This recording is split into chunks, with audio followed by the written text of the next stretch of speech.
제가 이렇게 이 얘기를 하면 되게 천박스럽다고 느끼는 분도 계실 건데요. 이 친구는 어리지만 동기부여가 있었어요. 뭐죠? 외제차를 가지고 싶다, 예쁜 여자친구를 가지고 싶다, 지금보다 훨씬 잘 살고 싶다는 굉장히 구체적인 목표가 있었단 얘기예요. 여러분은 있으세요? 여러분 안녕하세요. 얼음공장입니다. 많이 문의해 주셔서 강남에서 특강을 진행합니다. 삼성 제휴로 하고요. 밑에 링크 누르시면은 바로 연결이 되어 있습니다. 저 평소에 궁금하셨던 분들 오시면 도움이 될 것 같아요. 오늘은 제 제자라고 하는 게 맞죠? 제자 얘기를 좀 해볼게요. 아버지가 경찰관이에요. 아버지 경찰관이고 그리고 건국대학교 진학을 했습니다. 아버지가 굉장히 엄격하세요. 굉장히 엄격해서 건국대학교를 갔는데 이 친구가 뭘 좋아하냐면 이 친구가 모델을 이렇게 좋아해요. 걸그룹 같은 걸 좋아하고 그리고 외제차를 되게 좋아해요. 근데 대학을 가서 이제 아르바이트를 해봤는데 이제 깨우친 거예요. 아르바이트를 첫날 백날 해봤자 절대 그거를 가질 수 없다는 걸 깨우친 거예요. 본인 능력 한도 내에서는. 그래서 제가 얘기했던 과외나 여러 가지 일을 해봤지만 전혀 희망이 안 보이고 원하는 여자친구도 사귈 수가 없다는 걸 알았겠죠. 그래서 저한테 연락이 왔습니다. 이걸 좀 가르쳐 달라고. 그래서 말을 했습니다. 너무 어리다. 실컷 놀아라. 완전 다 놀고 정말 간절해지면 돌아와라. 그리고 이 일을 할 때 내가 좀 놀걸, 너무 자유롭게 못 살았다는 후회가 남지 않도록 하고 싶은 거 많이 하고 와라. 너무 이르다라고 얘기를 했는데 부모님께 말을 해서 저한테 연락이 왔어요. 그래서 부모님께 연락이 와서 말씀을 드렸습니다. 초기 자본 어느 정도가 필요하고 그리고 확인서라 해야 되나? 각서를 써달라. 분명히 부작용이 있는 분야이고 어떻게 될지 모르고 정말 부모님이 100% 허락하시고 동의하면 알려주고 아니면 나도 어렵다. 그럴 이유도 없다라고 말씀을 드렸습니다. 놀랍게도 애가 이제 약속대로 대학을 갔기 때문에 동의를 해주셨고요. 이 친구가 지금 그때 한 3년 정도 한 것 같아요. 3년 정도 재테크를 했고 운이 좋았어요. 시기가 굉장히 운이 좋았고 소액으로도 굉장히 다양한 시도를 할 수 있었던 시기예요. 지금은 어떻게 돼 있느냐?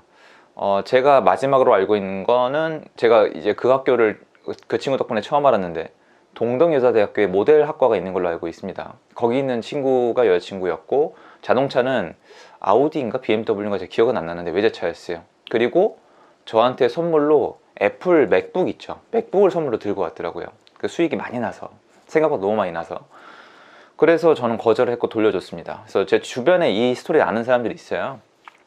그 친구는 좀 잘 지내고요. 툭하면 여행 다니다 요새 못 다니겠죠. 그리고 당연히 진로를 이쪽으로 잡았습니다. 제가 무서울 정도예요. 제가 이 친구 얘기를 왜 하냐면요. 여러분 이 친구 왜 이렇게 열심히 했을까요? 지금 만약에 제 방송을 듣는 20대 30대 분들 집에 가진 돈이 없어도 부모님 설득할 자신이 있으세요? 내가 진짜 때려 죽어도 이거 하고 싶으니까 나 돈 좀 달라. 나 저 사람 한번 따라가 보겠다. 나 망해도 그냥 망하겠다. 주저앉겠다. 아니죠. 절대 안 하실 거잖아요. 안정이 최고잖아요. 공무원이 최고잖아요. 그쵸? 그게 최고잖아요. 이 세상에서. 근데 그 친구는 그렇지 않았어요. 그 친구는 이렇게 시시하게 살 바에는 안 하겠다 그랬어요. 그래서 학교도 대충 나가고 결국은 이제 이쪽으로 뜻이 맞았던 거죠. 자, 제가 하고 싶은 얘기는 이겁니다. 여러분의 동기부여는 무엇입니까? 제가 이렇게 이 얘기를 하면 되게 천박스럽다고 느끼는 분도 계실 건데요. 이 친구는 어리지만 동기부여가 있었어요. 뭐죠? 외제차를 가지고 싶다, 예쁜 여자친구를 가지고 싶다, 지금보다 훨씬 잘 살고 싶다는 굉장히 구체적인 목표가 있었단 얘기예요. 여러분은 있으세요? 만약 없다면 문제가 있는 거예요. 여러분이 생각하는 것 이상으로 재테크는 어렵습니다. 올라가면 내려가고 내려갔을 때 방어하기 굉장히 어렵고요. 멘탈이 완전 털려버립니다. 저도 너무너무 힘들고요. 잠 못 자고 공황장애 증상 느끼는 거는 기본이라고 생각하시면 됩니다. 아닌 분들도 계시겠지만. 그럼 여러분의 동기부여는 뭘까요? 그건 제가 알 수가 없죠. 그래서 제가 한 분 한 분 만날 때 동기부여가 뭔지 굉장히 궁금해 하고요. 그 동기부여에 따라서 확실히 열심히 하시는 정도가 다른 것 같아요. 제가 하고 싶은 얘기는 이겁니다. 제가 부동산 쪽을 선택한 이유는 대단한 게 아니에요. 제가 책에도 썼고 여러 번 말씀드렸지만 제가 부동산을 선택한 이유는 대단한 게 아니고요. 여러분이 들었기엔 되게 천박한 것이에요. 뭐냐면 이대로는 못 살겠더라고요. 직장 생활을 하는데 제 마지막 직장에 교수님들이 많았거든요. 교수님들이 출장비로 비즈니스 클래스를 타고 다녀요. 막 심할 때는 뉴욕에 일주일도 체류 안 하시는데 왕복하는데 비즈니스 클래스 급하게 끊으면 대한항공으로 한 1,100만 원 나오고 이럽니다. 여러분 부모님 해외여행 보내드릴 때 뭐 태워주세요? 비즈니스 클래스 태워주세요? 못 태워주시죠. 태워주시는 분들께 죄송한데 여러분 밖에 우리가 낸 세금으로 더는 얘기 안 하겠습니다. 우리는 왜 안 되는데요? 여러분이랑 저랑 우리는 안 돼요? 그러니까 저 욕하시는 분들 포함해서 그냥 그렇게 사시는 게 목표입니까? 월급 받고 소소하게 주말에 애들이랑 잠깐 놀아주고 애랑 하루 종일 같이 놀아주고 아니면 아예 밖에 데리고 나가서 이민 가서 많은 걸 보여주고 와이프랑 평생 놀고 하면 안 돼요? 안 된다는 법이라도 제정돼 있습니까? 되잖아요. 되는 건데 학교 공교육을 받으면서 안 된다고 세뇌를 받는 거잖아요. 근데 여러분은 마음속으로 원하면서 밖으로는 안 해요. 그런데 되길 원해요. 더 심한 건 최악의 경우에 한 사람을 욕해요. 그러니까 안 되는 거라고 저는 생각을 하거든요. 근데 이 친구는 어렸기 때문에 순수하고 도전하고 싶어 했고 동기부여가 있었어요. 제 동기부여는 이거예요. 직장 생활을 하면서 이대로 평생 사느니 안 하고 말겠다 였어요. 굉장히 지독했고요. 그렇게 살고 싶지 않았어요. 지금 와서 얘기하면 너무너무 미안한 얘기지만 제 동료들, 제 상사들 전 죽어도 그렇게 살고 싶지 않았어요. 지금도 마찬가지예요. 만약에 지금 실패했어도 그렇게 살고 싶진 않아요. 왜냐면 그 밑바닥까지 저는 맛을 봤기 때문에. 여러분 많이 물어보시잖아요. 제 동기부여는 뭐냐고요. 제 동기부여 두 개예요. 지금처럼 살기 싫다. 두 번째 뭘까요? 수익입니다. 이거를 아니라고 하시는 분들은 거짓말쟁이에요. 여러분이 재테크를 하면서 수익이 나잖아요. 그 이상의 재미도 없고 그 이상의 동기부여도 없어요. 자, 이 두 가지 동기부여가 왜 좋은지 말씀을 드릴게요. 첫 번째, 이대로 살지 못하겠다. 이 이상의 동기부여는 없어요. 뭘 위해서? 시작을 위해서. 수익이 참 달콤하다. 이건 뭐예요? 포기하지 않고 계속할 수 있는 동기부여예요.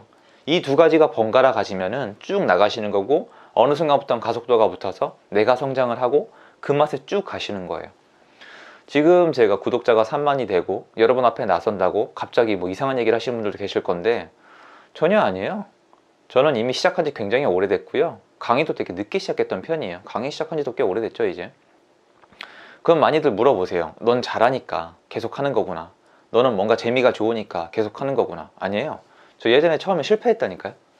실패했고 극복하는 과정에서 배운 거고요. 포기 안 하고 끝까지 간 거예요. 왜 포기 안 했냐면 전 여전히 기억이 납니다. 그렇게 살기 싫었어요. 확실히. 그래서 이렇게 얘기하면 어떻게 되냐면 여러분 지금 직장 생활은 형편없는 것이다. 그렇게 살면 안 된다가 되기 때문에 저한테 욕설을 하시는 건데 그 뜻이 아니에요. 오해하지 마시고 잘 들으세요.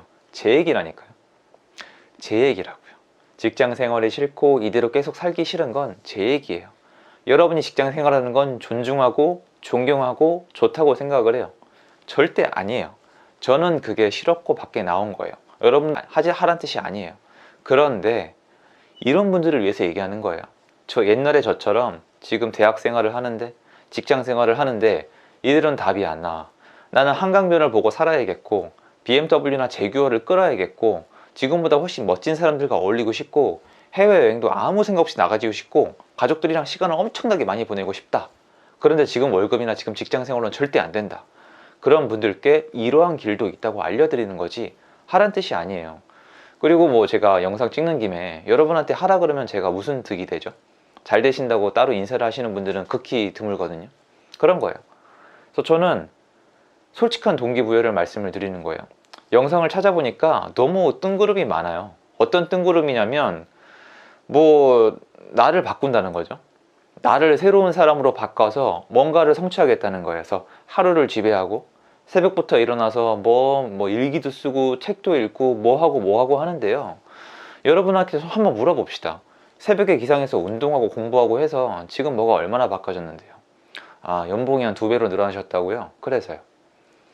제가 알기로 연봉 2배 늘어나 봤자입니다. 어차피 그만큼 열심히 일을 하는 거예요. 돈 버는 구조를 바꿔야 돼요. 죄송한 얘기인데 그걸 여러분께 알려주고 있는 사람 있잖아요. 그 사람이 수익 구조를 바꾼 거죠.